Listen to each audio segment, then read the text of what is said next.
Ayan, gusto namin tulungan. Kailan ito kasi malapit na to? Ngayong August 30 na to. Next, this week na ito. August 30 nga po ay magkakaroon ng kanilang major concert sa Mall of Asia Arena. Ang December Avenue after 15 years nila sa industriya, mauulit. Ngayon lang sila magkakaroon ng masasabi nating big concert na ang pamagat nga isa ilalim ng mga bituin.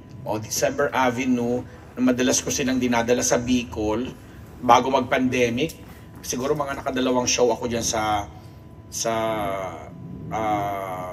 Daraga Albay at saka sa Legazpi, kung saan dinala ko itong December Avenue na nagpasikat ng mga kantang ano ba yung kinanta nila na sikat yung ginamit nila dun sa ginamit pa dun sa na theme song ng pelikulang Goodbye Love, Hello Love Goodbye ng Kathniel, 'di ba? Naging very popular yun at dun, although sikat na sila before, pero lalo silang sumikat kasi isipin mo nga ba naman na naging naging super blockbuster, billion ang kinita yon. Parang number 2 siya sa highest grossing film of all time. Ayan na nga, ang mga members dyan, sina Don Gregorio sa ang bass, di ba? Si Jem Manuel ang lead guitar, si Jet Danao drums and backup vocals, and si Jello Cruz keyboards and backup vocals. Di ba? Habang ang kanilang si Zel Bautista ang kanilang solo o kayang lead nila doon, vocalist nila doon. Yun, first single nilang Time to Go na ni-release noong 2010. Yan, doon nagsimula ang kanilang career, and then sinundan yun ng sa ngalan ng pag-ibig, kung di rin lang ikaw, yun, kung di, iba yan sa Hello Love Goodbye, tama ba ako? Yan. Tama. Yun yung kundi rin lang ikaw at saka yung sakala ng pag-ibig na ginamit nga dun sa Hello Love Goodbye nina. Hindi Kathniel, I'm sorry. Kathden. I'm sorry, patawarin ako ng mga Daniel Padilla fans. Catherine Bernardo and Alden Richards. Na kaya nga pala natapos na ang shooting, apparently natapos na yung shooting nila sa Canada. Tapos since siyempre, malaking bagay yung OST o yung original soundtrack nito or yung theme song. Nagwi-wish itong December Avenue na sana nga ibigay din uli sa kanila ng Star Cinema ang pag-awit ng theme song nitong Hello Love Again. Yan, again, Catherine and Alden. Sorry patawad po. Nasabi ko kanina Kathniel. Sorry. And then, ngayong November naman ito ipapalabas, kaya sana kung sila yung kakanta, magkakaroon sila ng show ngayong August. At by then siguro, August 30, ay nakabalik na galing sa Canada sina Catherine at Alden Richards. Ay nako, kung papanoorin nila itong concert na ito at bilang suporta rin, dahil naging blockbuster yun, one of the biggest money earners ang kanilang Hello Love Goodbye. And I'm sure magandang sinyalis yun na mukhang bakit ang hindi ibigay sa December Avenue ang pagkanta uli ng original soundtrack or ng theme song ng Hello Love Again na directed by ating kumare tugang si Kathy Garcia Sampana. O diba? Ang taray lang. Ulitin ko lang kasi nga naano ko kanina, inaalala ko kasi nung 2021, hindi, pandemic pa nung 2021, bago mag-pandemic, so mga 2019, 2 beses ko nga nakasama at nakatrabaho itong December Avenue sa pagpamagitan ng ginawa ko silang featured artist or featured band dito sa Albay, sa dalawang lugar sa Albay, sa Daraga Albay at saka sa Legazpi City Albay. O di ba, ang saya lang.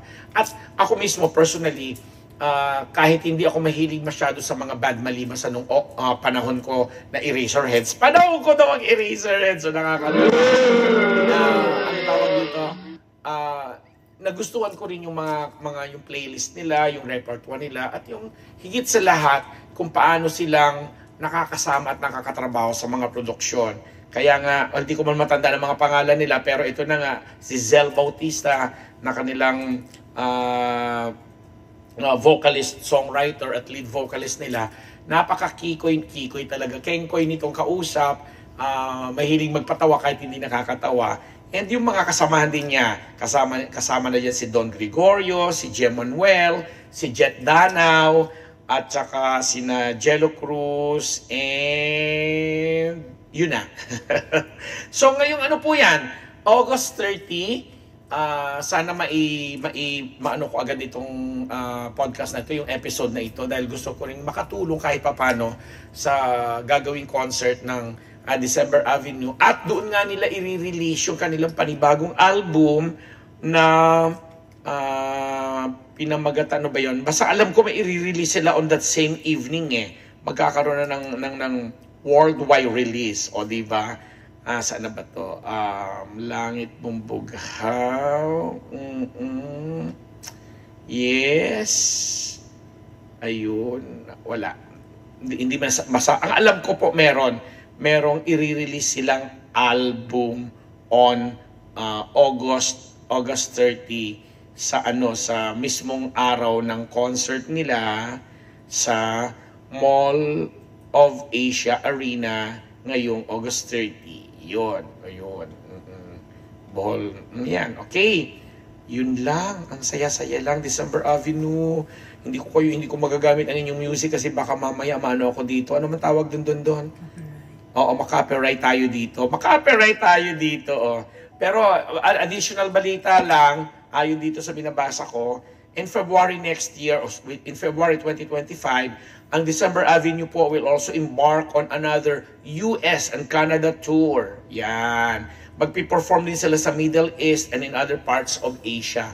Plano po yan sa darating pong February ng December Avenue sa 2025. O yan. Ito pa, pagkatapos ng kanilang Mall of Asia Arena concert, ang December Avenue magpiperform sa Hong Kong, sa Dubai, Abu Dhabi, and Qatar.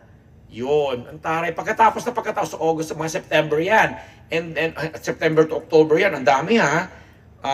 Hong Kong, Dubai, Abu Dhabi, and Qatar. Sa mga kapwa natin ka-Unbettable channel dyan, antabayanan niyo po ang December Avenue. Hindi kayo magsisisi, hindi ako nagkakamaling i-promote po sila dyan sa inyo.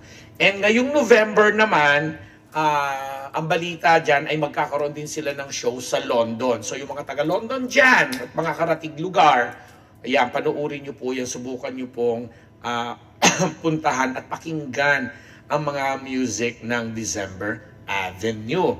Ang concert na ito po ay produce ni Nancy Yang under her NY Entourage Productions, na didirect po ni Paulo Valenciano as stage director at si Nico Rivera as musical director. Ang taray si Paulo Valenciano, talagang siya ngayon ang number one director siya ngayon ng mga concerts. O di ba? Kasi ngayong September naman siya magdidirect ng 42nd anniversary naman ni Martin Rivera, di ba? So anyway, mga ka-Team Unbettable, December Avenue, alalahanin po natin on August 30 sa Mall of Asia Arena, magkakaroon po sila ng concert na sa ilalim ng mga bituin.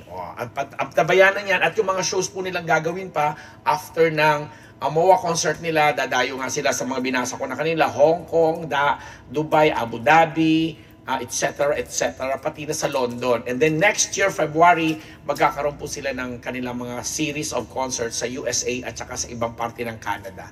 Muli, ako ang inyong lingkod, Papa Ambera Balambet Nabus, nagpapasalamat sa ngalan ng December Avenue. Thank you!